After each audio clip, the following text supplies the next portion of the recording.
Hey, first, Al, I want to thank everyone for taking the time this afternoon for joining us for this presentation. Really appreciate you taking that time. Wanted to start by just giving you a quick overview of Barton LaJudas. The firm was established in 1961, so next year we'll be celebrating our 60-year anniversary. B&L it's a multidisciplinary full-service consulting firm. We have headquarters in Syracuse, New York. We have practice areas in water, wastewater, asset management, transportation, solid waste, environmental services, and sustainable planning and design, and also facilities. Wide range of engineers, scientists, and planners, and project managers. So truly a multidisciplinary firm that can handle pretty much any type of project within these practice areas. And cross-disciplinary as well. We have about 280 engineers, scientists, planners, project managers. We have been named to the ENR's top 500 engineering firms since for the past 3 years. And also more recent recognition, Zweig Group has named us the best firms to work for the past 3 years. And hot firms, 200 fastest growing engineering firms in 2020. And prior to that in 2016. So that is a little background of the firm overall. We have 14 offices, by the way, in 5 states, New York, New Jersey, Connecticut, Pennsylvania, and in Maryland. We've been doing work in Maryland since 2009. We opened our first office in 2016, and that office was in Lanham at the time. We recently opened an office here in Annapolis, where I am, and recently last year as well acquired Advanced Land and Water, a hydro, geo, and environmental services firm out of Eldersburg. So we now have 2 offices in Maryland, 18 staff, technical project management, construction management, inspection staff, and we have worked with the number of clients here in Maryland, including Maryland Environmental Service.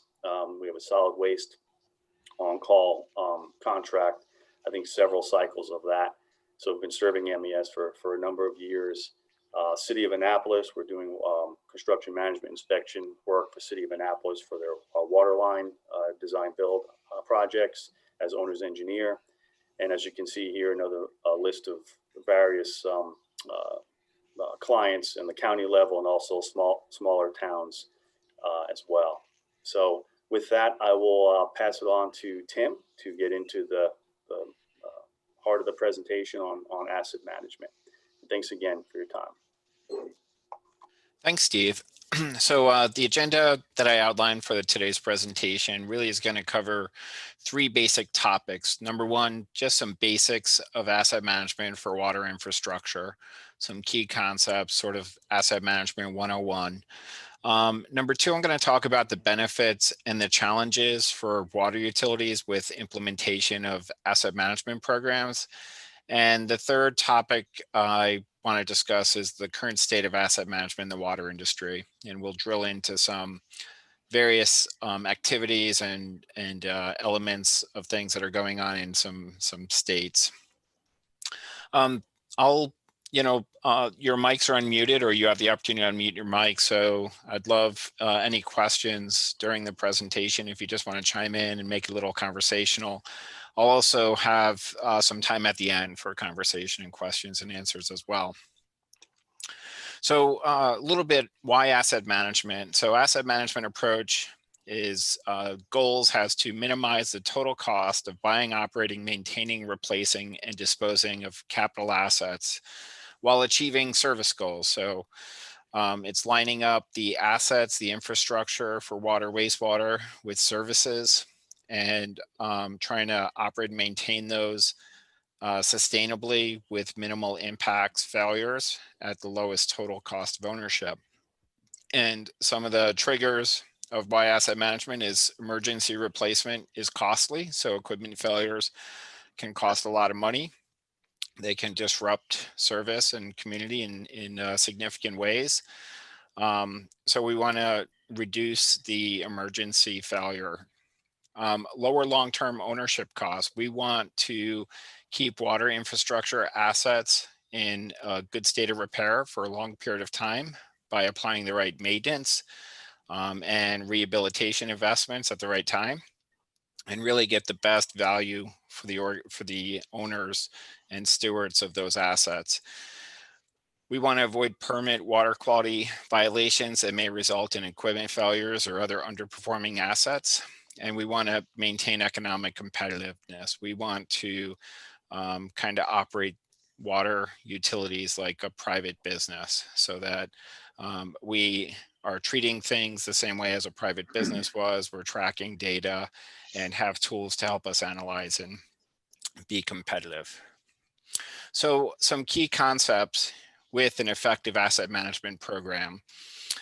An asset management program is really having knowledge of the levels of service, and I'll talk more about these in future slides, having knowledge of assets and their characteristics, the physical condition of assets, the performance of those assets, and what the total cost of ownership of those assets are.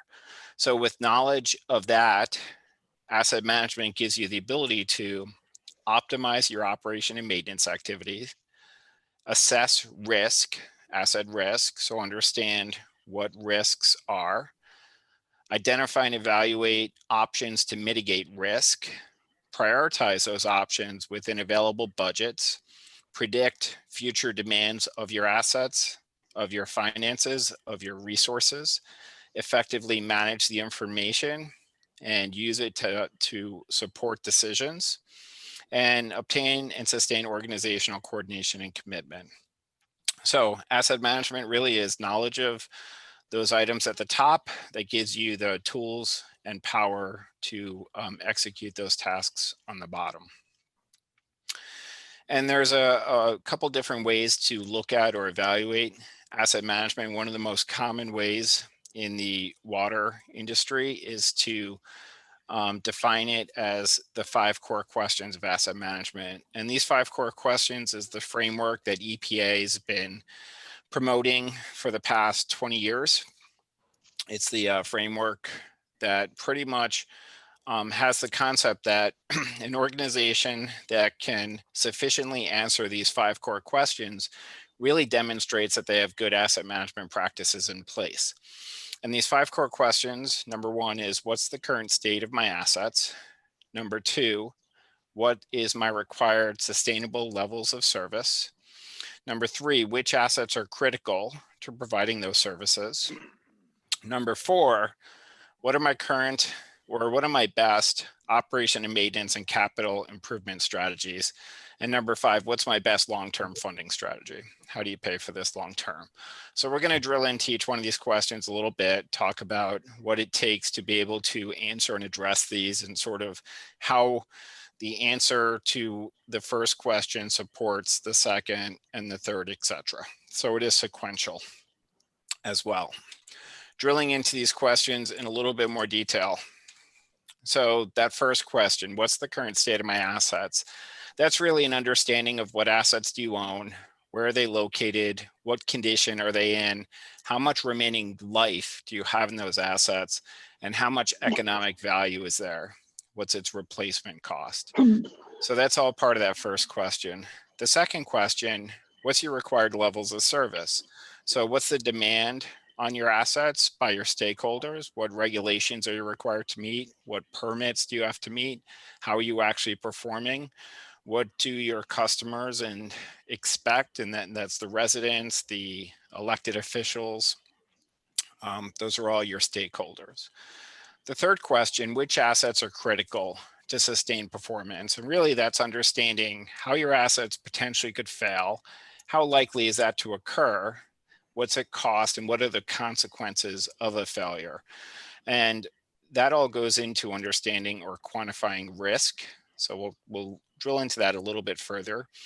The fourth question, what's your best operation and maintenance capital improvement strategies? And that's looking at your current practices, where options exist to make improvements with preventative maintenance or other maintenance strategies, and then also long-term capital improvement forecasting. That's all part of that fourth question. And the fifth question, what's your best long-term funding strategy? So if you understand your capital investment needs, your operation and maintenance activities, how do you pay for those? So what revenue sources are available to you? What rates should you be charging, etc. So question one, let's drill into this a little bit further. So as I drill into it, I'll kind of highlight each question we're discussing in the upper right. Question one, which is, what's the current state of your assets? So the first task is, do you have an inventory of your assets? Do you know what you own? For water infrastructure assets, wastewater, drinking water systems, you have assets that are typically at treatment plants, pump stations, other facilities, tanks. Those are often termed as vertical assets. And then you have pipes in the ground, you have services, you have manholes, you have other conveyance assets. Those are typically called horizontal assets. So to inventory, you typically need a combination of GIS mapping to lay out where all of your horizontal assets are, and some other electronic inventory of your plant or vertical assets. There's a lot of tools out there, and this is often one of the bigger efforts that communities have to go through to initiate an asset management program, is this initial inventory or electronic register of all of the assets. So if you have current data available, whether you have a current system, we have existing GIS maps, you'll already be far along on this. If you don't, you might have to start collecting record drawings, other documents, establish a strategy of how you're going to inventory the assets, who's going to be responsible, etc. As part of that inventorying the assets, you're really also trying to understand your assets. You're not just creating a generic inventory of everything. You're trying to understand the interrelation of assets to processes. So we oftentimes start with process diagrams of treatment plants and pump stations, so we could see how different assets affiliate with each other, which ones are all part of certain processes. Also, for your mapping of GIS, things like direction of flow, some other information is very helpful to really capture correctly initially, because it's really going to support further decision making in future steps of an asset management process. Also, as part of that first question, it was not only inventorying your assets, it's really understanding the condition of your assets. So condition assessments is often done in conjunction with inventory. If you're looking at vertical assets at treatment plants, pump stations, there's just some basic visual inspections that can be done. You could go around and develop some criteria to look at, and how do you check the condition of a pump, a motor, a tank, a blower, etc. And there's some protocols that are developed in assisting with that. For your horizontal assets, your pipes in the ground, it's a little more difficult. Obviously, there's a lot of different technologies to assess the condition of assets. CCTV is very common, at least for gravity pipes in the ground. But it's also fairly expensive, and it's going to take possibly many years to completely televise an entire collection system. So oftentimes, representative sections of a collection system might be identified and used to televise and just help create some presumptions on condition of pipes throughout the system. There are some other protocols that may be used: age of the pipe, materials, soil conditions, some other historical information about breaks or collapses can be leveraged to help create assumed conditions of the different assets. When it comes to pressure pipes, there's some emerging and evolving technologies that are being leveraged by organizations to assess the condition of pipes in the ground, pressure pipes, drinking water, force mains, and those could be used as well. So the goal really is to create a basic understanding of what the condition of the assets are, and that really helps drive the remaining life you have in assets. If you have pipes in the ground that look like this, you obviously should be moving for rehabilitation or replacement of those. Other assets might be in much better shape and have some remaining life in them. And this just all goes into helping you understand your assets and which ones are posing you the most amount of risk. Any questions so far? I have one. Yeah. Because we just started sending our GIS folks out to do some mapping.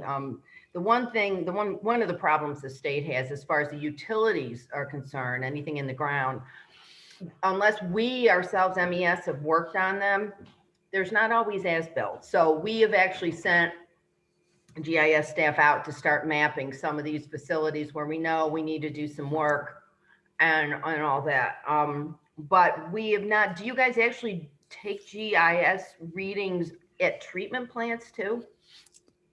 Generally, no. Okay, I didn't think so. Yeah, but I mean, we just have a wondered. couple clients that do GIS work at some of the larger treatment plants, and most of the okay. time it's like the process piping that's buried in the ground and trying to map that out. Okay. But for the most part, this actually says manhole inspection form, but Yeah. we have just kind of a tablet-based tool that we walk around treatment Okay. plants, pump stations with to either create or verify the inventory of assets there, and also perform a condition assessment. But we Okay. oftentimes aren't collecting GPS coordinates for them. Yeah, okay. Yeah. We will typically have a single GPS coordinate for a pump station and a treatment plant. So when you're looking at a GIS map, you could see where they're at, but not every asset there gets its own GPS coordinate. Okay. All right. Thanks. Okay. Any other questions? Okay, again, feel free to jump in anytime as I go through it, and I'll try to pause a few times. So as I alluded to previously, one of the main purposes of understanding the condition of your assets is to really quantify or estimate how much remaining useful life do you have in those assets. So all assets typically follow some type of deterioration curve. So oftentimes you'll see a curve very much like this, where assets begin their life in very good condition or excellent condition, and over time start to deteriorate. And then oftentimes the slope of that curve will accelerate. So once deterioration starts without any type of intervention, it's going to rapidly decrease to a good, fair, and poor condition and require some type of investment to be made. Another way to look at it is like this, where we could see this particular example shows a different curve for how an asset deteriorates, but here's the red curve represents the condition of the asset. This one is actually also showing some cost. So the initial asset is purchased, acquired, constructed, and there's some investment made in that asset to do that. And then that asset deteriorates over time. There is some routine maintenance that's being applied to that asset. And as that condition of the asset decreases, it might cost more or take more effort to maintain it. So the maintenance cost could increase as the condition goes down. At some point in this asset's life, it's decided to rehabilitate or overhaul the asset. So an additional capital investment's made to rehabilitate it. That brings the condition back up to nearly new. But post that, again, it starts its deterioration, and maybe an overhauled asset is actually going to deteriorate a little bit faster than a brand new asset. So again, we could see the maintenance cost, declining condition. And at some point in the life of this asset, it's going to reach a point where it needs to be replaced. And then that bigger investment is going to be made sometime. So understanding the condition of your assets really is to help you identify where on these curves they may be and how much life is remaining before either an overhaul or replacement or some other capital investment should occur to keep that asset from becoming a risk to the organization. So that's all related to that first question of the 5 core questions in this framework. The second question is level of service. Do you know the level of service that you're managing your assets to? And level of service refers to the intended goals of the utility with consideration for role and function of utility infrastructure assets and how they're currently performing. So oftentimes you'll see in an asset management program, people will identify how their goals or targets are of how they're managing the assets to.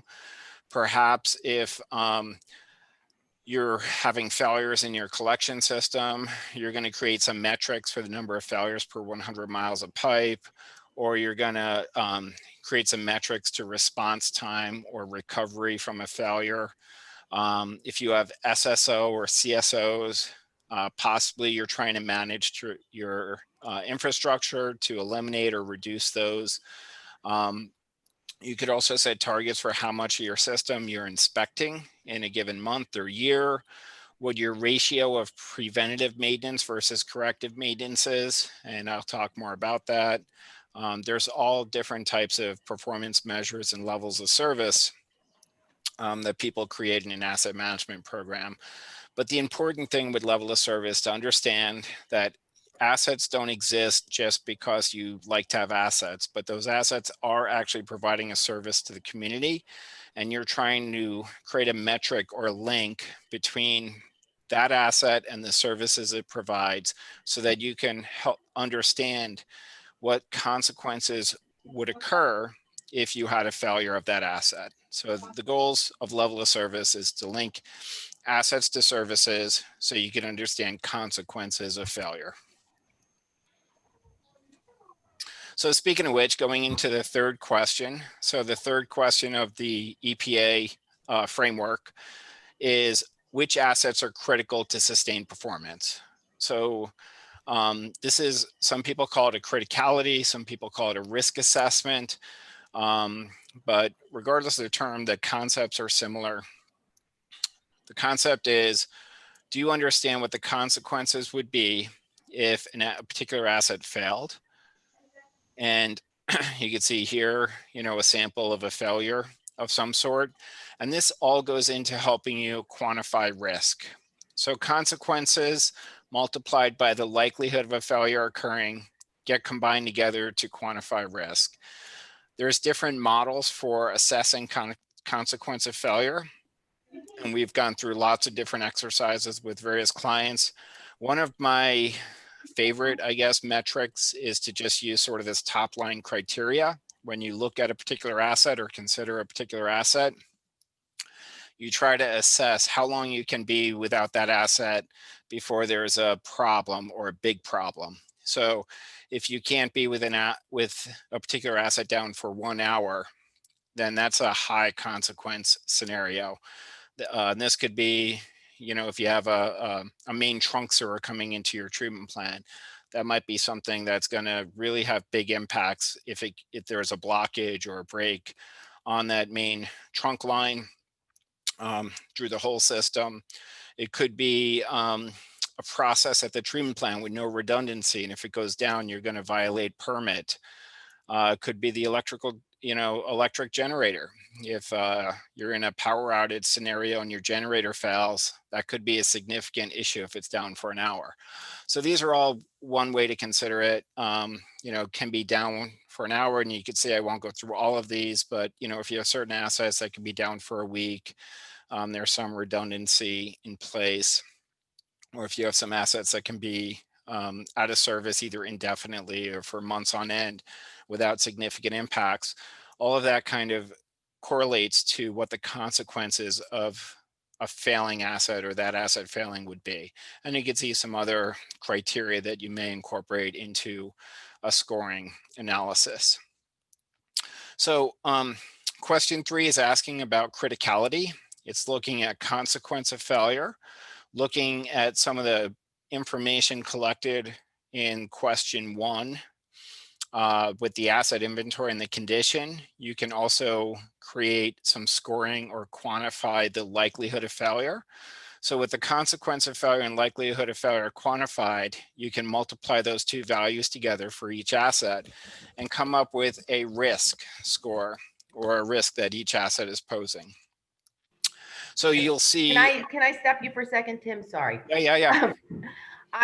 For the MES folks, the last screen, I want to make sure that, and I know you guys are going to be you're recording this for us, but I think this is really important when we go out and we look at our facilities and we're trying to determine what's needed in terms of capital improvements.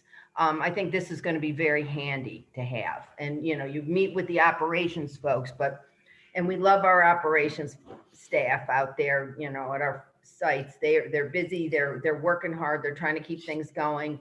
But a lot of times they forget too that, if something isn't broken today, they'll tell you everything's okay. And I think some of this stuff you need to look at in terms of, you know, it'd be questions you could ask them also when you're meeting and you're trying to come up with capital improvement needs. That's all I had to say. Okay, no, that's great. Thank you. And yeah, actually one thing you said is great. It leads me into this next slide pretty well. You've probably seen something like this before. This is very common graphic you see with an asset management program. It's a risk matrix. And for each asset, we talked about, oops, let me back up. We talked about assets having a consequence of failure score. So you can see in this scenario, the score would be 1 through 10, and also a likelihood of failure score, also 1 through 10. So each asset, you would take your likelihood of failure score and your consequence of failure score, you multiply them and you come up with an overall risk. Obviously, assets that have a more severe consequence of failure and are very likely to fail are going to pose you the most risk. In this scoring algorithm, the risk scores would be 1 through 100. So let's go through an example. Let's look at a main trunk line, because I talked about it earlier, coming into a treatment plant. Obviously, there would be a very high consequence of failure score. So it would score up here. Based on the condition, life, age of the asset, prior breaks, we're trying to estimate how likely a failure would be. So let's assume it's in good shape. We think there's a fair amount of life remaining in it. So let's say it's got a likelihood of failure score of 3 and a consequence of failure score of 10. So the overall risk is 30. So yes, significant risk, but not a severe risk. We also have to understand that the consequence of failure score for assets is pretty static. Once you kind of determine it, it's really not going to change over time. If we think about that trunk line sewer, whether it fails today or 50 years from today, it's going to have the same consequences. So that consequence of failure score is going to stay pretty high. The only thing that may impact that is maybe if we do a capital project and we add some redundancy. So if we put in a parallel line or some bypass option, we might be able to reduce the consequence. But likely that score, once determined, is going to stay. The consequence score is going to stay through the life of the asset. What does change over time is the likelihood of failure. So as that asset ages, it will move, in this chart, it will move from the left to the right. So every asset is going to essentially move left to right. And as it ages and becomes more likely to fail, it's going to increase its risk over time. So all of your assets get scored, and then as they age or continue to age, they're going to increase risk. And if they have low consequence, they'll never become a very risky item. But if they do have significant or severe consequences, these are the ones we definitely want to make sure we're keeping on the radar, because we don't want them to become a high risk liability asset for the organization. Once we understand which assets are posing the most risk, we then may want to consider ways that risk can be reduced for the asset. And there's a bunch of different strategies. The most common one thought of is to just do a capital improvement and rehabilitate or replace assets. Obviously, that's going to reduce the likelihood. If we're replacing assets in kind, it's not going to move it up or down on the consequence of failure score. It's just going to move it left and right. Again, going back to that trunk line coming into a treatment plant, again, high consequence of failure score. If it was in poor condition, it would be a high risk asset. And if we do a project to either reline it or replace it, we haven't really impacted the consequence, but hopefully we've impacted its likelihood of failure and moved it out of that risk area back over here to the left. I'm not going to go through all of these, but there's some other things we could do. We could add redundancy, like a parallel line. We can change some operation and maintenance procedures, add some inspections, do some other things to make sure we're keeping it out of the risky area, change the demands on it, change our levels of service, etc. Okay, so also part of this third question, really going into the fourth question, is once we've identified risks that the asset or the assets are posing the organization, we want to consider what opportunities do we have to mitigate risks. One of them was better maintenance practices. Maintenance can be kind of broken down into two basic categories: preventative maintenance and corrective maintenance.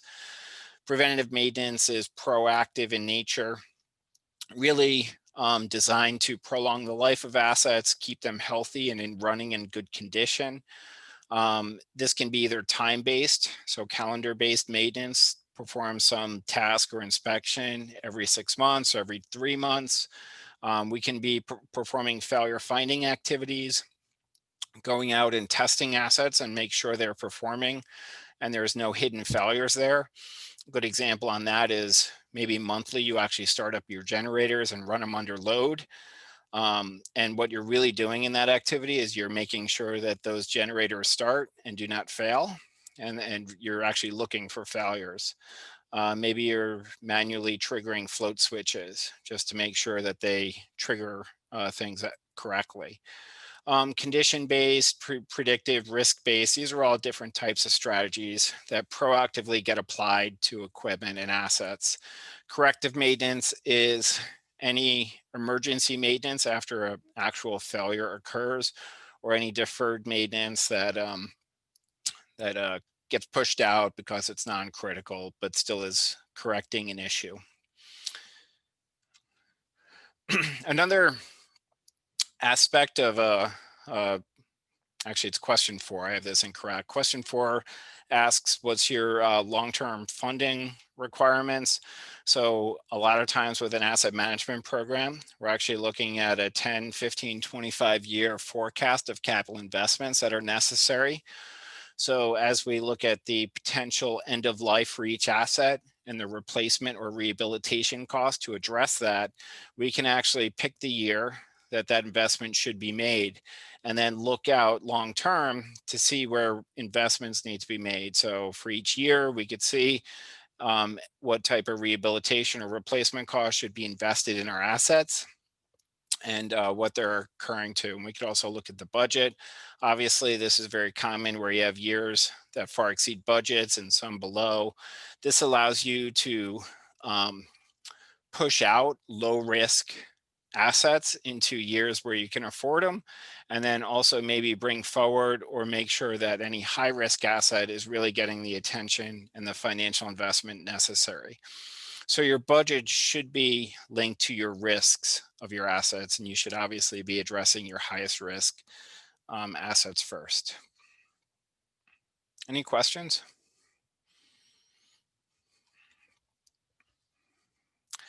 Okay, another part of this question 4 is long-term funding strategy. So now that you know the investments that need to be made, maybe you've done some maintenance planning and you understand what the maintenance cost should be. Well, how are you going to pay for it? So this is looking at your rate structure. It's looking at current fund balances, loans, any bonds you have, and also preparing for any future big projects that you have to go for loans or funding for. And how do you line yourself up to be in a good position to qualify or get those loans for each facility or project that you're going to need them for? And that all goes into your long-term funding strategy.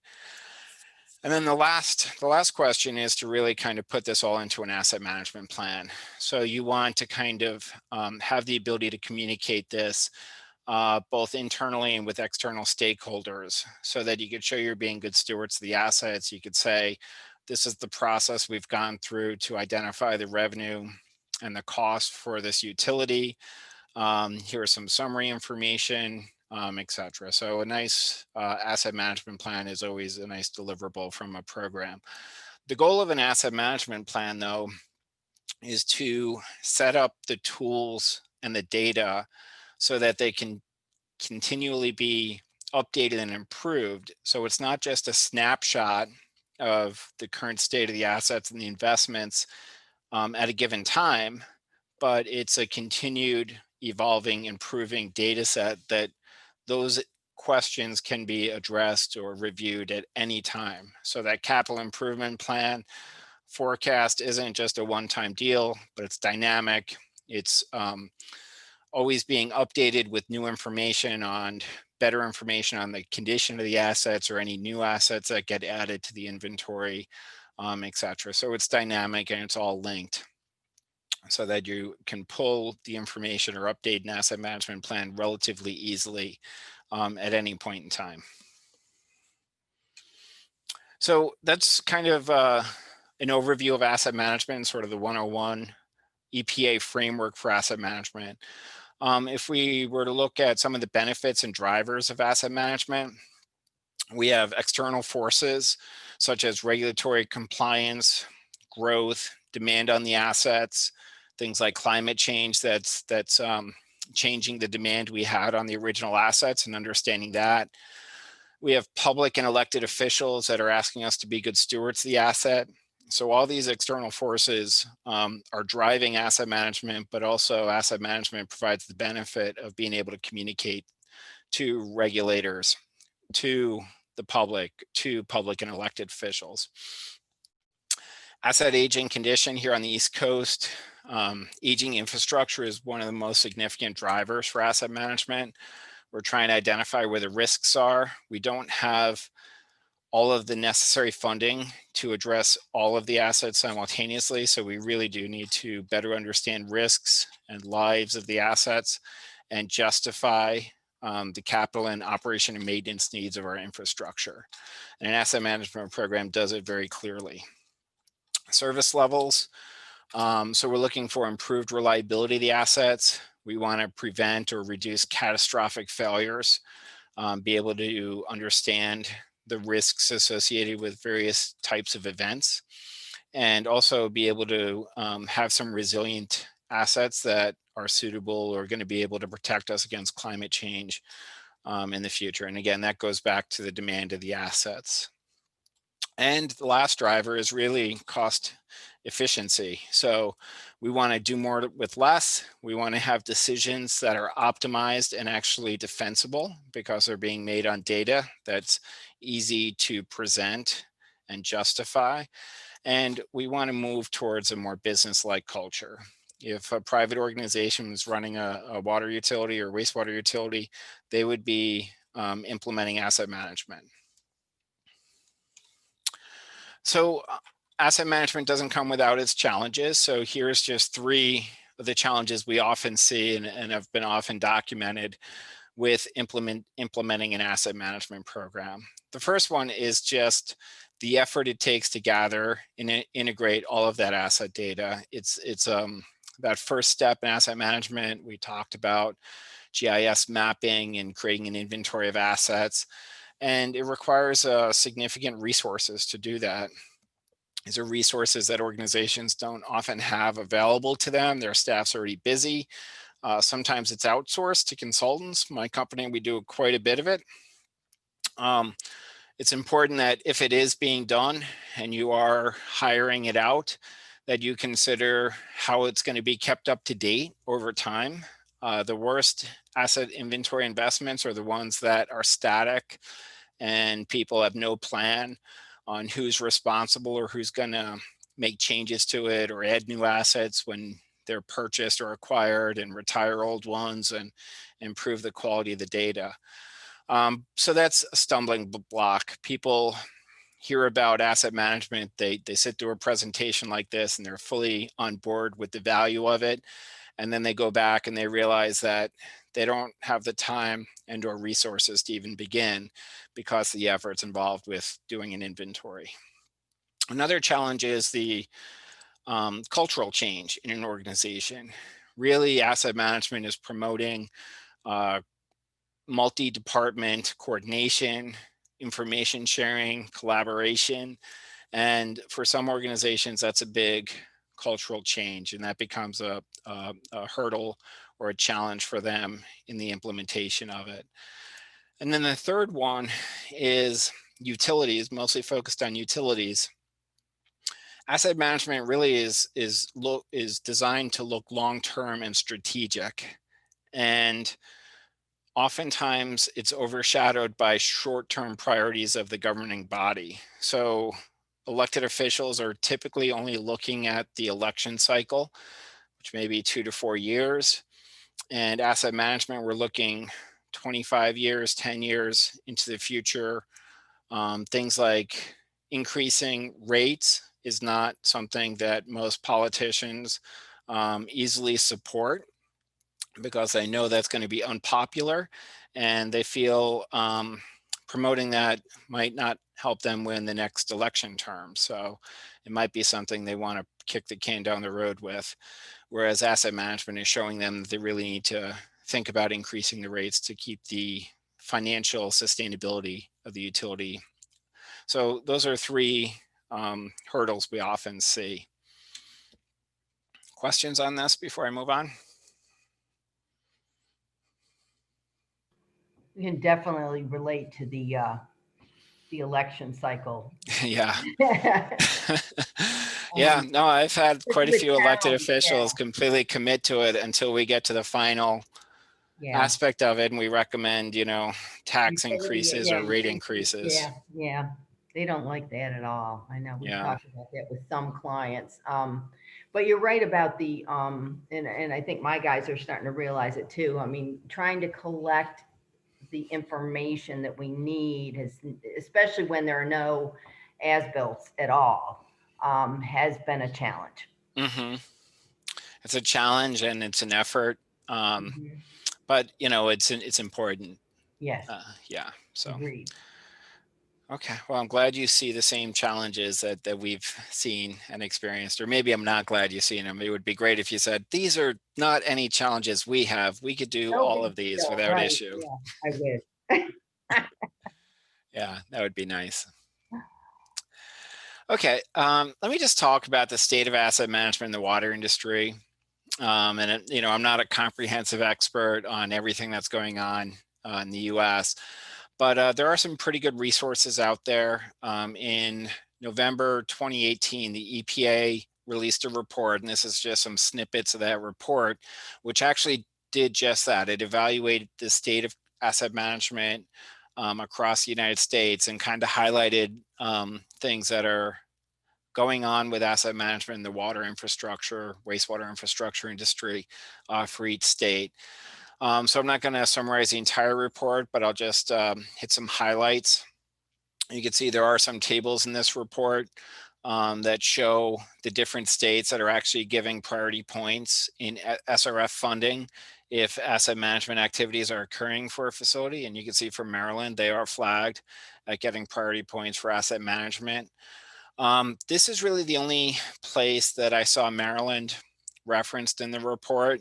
There are some other sections of the report that kind of detail more direct activities going on in various states with asset management. So for example, New Jersey in 2017, they passed the Water Quality Accountability Act, and it requires asset management plans be developed for public water systems that serve more than 500 connections. We're actually working with a couple utilities in New Jersey because all of them are implementing asset management and developing asset management plans. New Jersey DEP has a website with guidance on helping you kind of establish the framework or contents of your asset management plans, and we're using that as well. In Massachusetts, development of asset management and capital improvement plans can be financed through their SRF loan program, and we see that in some other states as well. Most notably, North Carolina. North Carolina offers grants, what they call asset inventory and assessment grants, up to $150,000 that can go to water and sewer infrastructure, And these can be used to actually build that initial inventory and do the GIS mapping. It can also be used for condition assessments, prioritizing most critical infrastructure, so doing that risk assessment, etc. So that's nice to have a grant program to actually pay for the efforts for asset management. And similar in California, California does fund asset management activities in projects.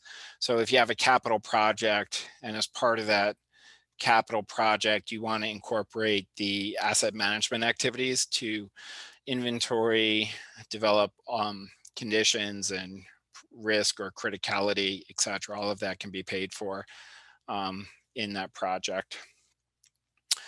Here in New York State, I'm going to spend a few minutes talking about New York State's approach because my team's been very involved with it. New York State Department of Environmental Conservation, that's the regulatory agency here in New York that oversees wastewater infrastructure. About 3 years ago, they became very interested in asset management and actually wrote and published a guide for wastewater utilities to implement asset management. And then after that guide, they put together a program to do a pilot and completely implement asset management for municipalities across the state and kind of better understand what asset management is. So they really saw the need for this pilot because of some of the failing infrastructures and events that they had and the aging infrastructure here in New York. Also looking at their SRF program, they realized that about 75% of the investments or projects that are funded through SRF are tied to consent orders. And they realize that most municipalities are not being great stewards of their assets and are having equipment failures that are impacting the environment, hence consent orders. And they really wanted to try to reverse that trend and get more of the projects focused on new clean infrastructure and not so much repairing failing. And they really felt asset management could help them move in that direction. So they funded this pilot program. It's a $3 million project that my team's been working on for 3 years. What they did is they put out a general solicitation to wastewater utilities to apply to participate in this program. The utilities or communities would receive free consulting services to help them implement an asset management program, or not, it was paid for by the state. So it was no cost to the municipalities. They had 86 municipalities apply to participate in the pilot program, and then the state selected 10. So these are the 10 municipalities that were selected to participate, and the state wanted not only a geographic coverage of the state, but they also wanted different size utilities, from small villages to county utilities to the city of Yonkers, which is relatively large. They wanted different organization structures. So Town of Carmel has 7 wastewater districts.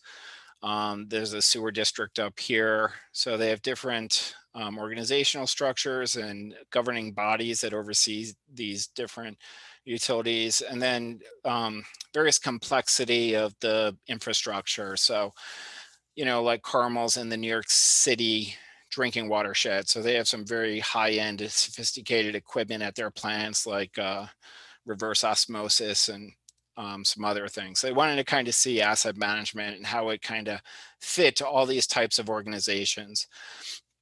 So my team, working with the DEC, we went out, we did complete inventory, GIS mapping, condition assessment, criticality analysis, capital improvement, sewer rate studies, and developed asset management plans for all of the municipalities. You can see the original guide that New York State DEC published back in November 2015 was used as a reference. The state also purchased and provided software tools to all of the municipalities in the program. So the state is paying the software licensing. They chose IBM Maximo as their software platform. And that was chosen before the consultants were even reviewed and selected. So where we are with the program now is everyone's up and running. asset management plans were delivered last year. They're all keeping their data up to date. The revised guide is in final review. Actually, I was just looking at it earlier this week. They hope to publish their revised guide, which incorporates all of the experience, all of the knowledge gained through the pilot program by the end of the year. And that's just going to be public on their website. And then we think the state, it's still not sure, but we think New York State's going to do various types of encouragement for municipalities to implement asset management. We're seeing it more and more written into consent orders. That's a requirement. We think it's going to be incorporated into speedies permits during some updates. And we do think the state's actually going to continue to offer the opportunity to provide free software licensing to municipalities.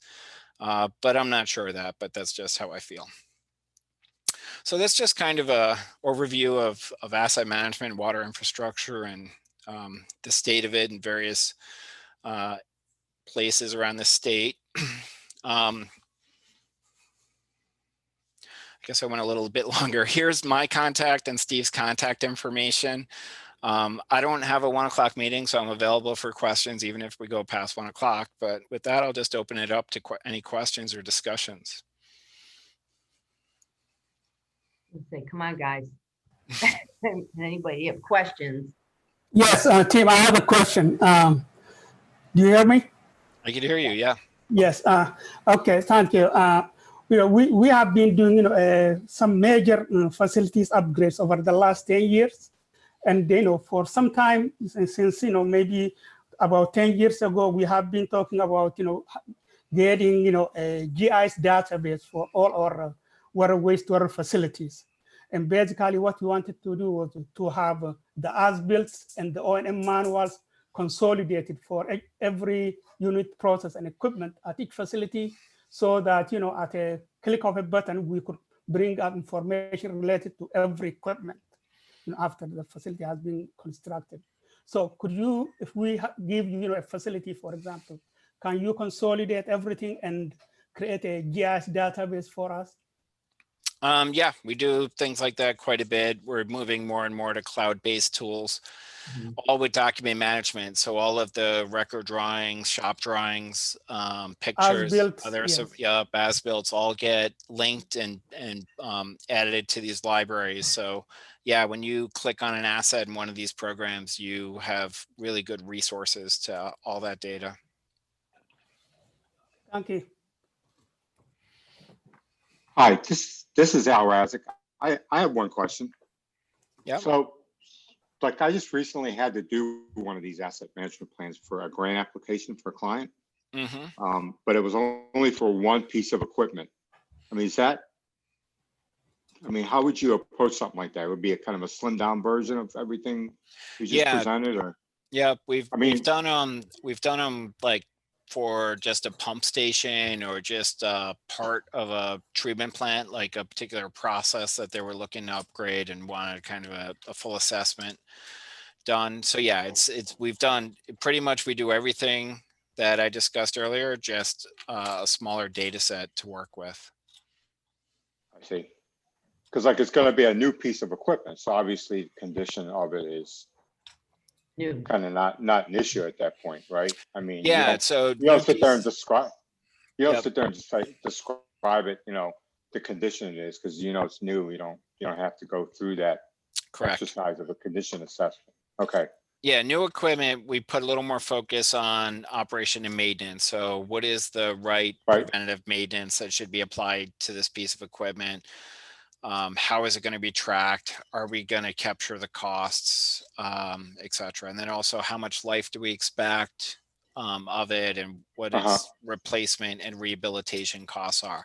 We get all that documented, so that, and then we do it in a way that, if we have it for one piece of equipment, we have tools in place. It's easy to add more equipment into it. I see. Okay. All right. Thank you.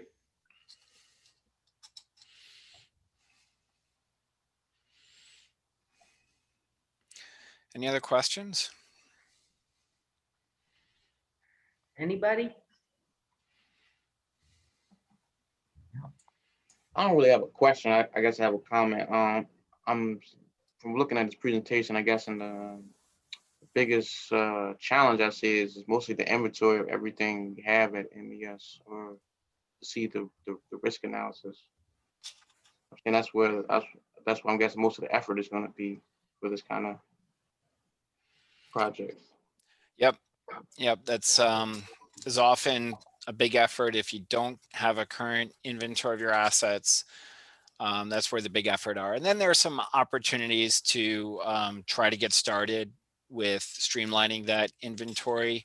A couple of different strategies that we've worked on. One is to, instead of looking across an organization, just pilot test or get some stuff up running on a subset of the assets. So picking several pump stations or sections of the collection system that you want to get started on, so you can start having some asset management tools in place and then be able to add assets in. The other approach is to do kind of a high level asset management plan and then not drill down to each specific asset component. So in that scenario, instead of looking at every pump and motor, you're looking at, if you're looking at a pump station, you might just treat the pump station as a single asset, or you might break your treatment plants down to key process areas and treat each key process area as a single asset, go through it, identify general condition of that process area, where the risks are, and then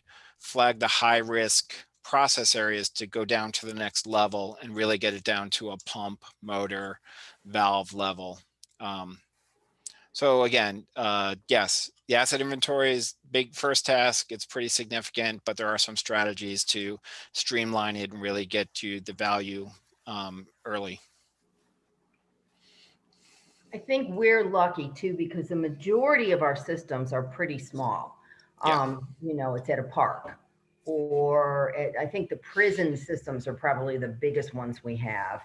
And I don't think we've really attempted anything other than the treatment plants at those facilities. But like I had said earlier, just finding record drawings has been a big challenge. And we're starting slowly, park by park, to start mapping things. But it is going to be, I think the biggest problem we're going to have is coming up with the funding to pay for the effort that's going to be needed. And I think, you know, especially right now, with the economy the way it is because of COVID, but we're doing, you know, I'm gonna try to chip away at our inventory over the next few years, because it really does need to get done. And the good thing is, I think for us, at least right now, again, who knows what's going to happen. Couple years from now, we get a new governor, we may get a new director, whatever. But right now, the director is very interested in asset management. Good. Yeah, I think so. I think it'll be good, and we may need some help on that. Okay. Well, it'd love to talk to you more about, you know, what your strategy is and what tools you have, or what direction you're thinking of going, or where you might need some help.